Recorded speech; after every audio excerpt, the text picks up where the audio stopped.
ఒక్కొక్క మహానుభావుడు ఉంటాడు, పిల్లల కోసం, మనవాళ్ళ కోసం, 4వ తరం కోసం, 5వ తరం కోసం కూడా సంపాదించేస్తాడు. వీడు చచ్చిపోతాడు రేపుతాను. వాస్తవంగా జరిగింది. మా దూర బంధువు ఎవరో పోతే వాళ్ళ అబ్బాయిని పరామర్శించడానికి వెళ్ళాను. పోయిన వాడికి 92 ఏళ్ళు, పోకేమవుతాడు, ఏదో పలకరించడానికి వెళ్ళాం. వీడికి 70 ఉన్నాయి, వీడు తక్కువ వాడు కాదు. పలకరిస్తూ ఉంటే అప్పటి వాడికి మునిమనవరాలు పుట్టింది. ఆ అమ్మాయి వీడి కాళ్ళ దగ్గర ఆడుకుంటాం. ఏమయ్యాలా, నాన్నగారు పోయారట కదా.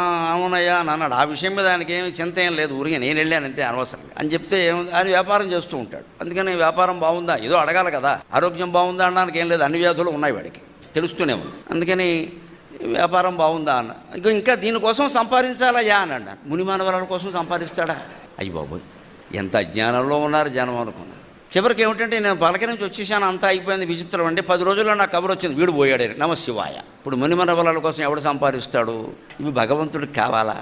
పైగా 100 రోగాలు ఒంట్లో ఉన్నాయి కదా, ఎప్పుడు పోతామో తెలియదు కదా, భగవన్నామస్మరణ చేసుకుందామని లేదా? ఇంకా కాళ్ళ దగ్గర చిన్న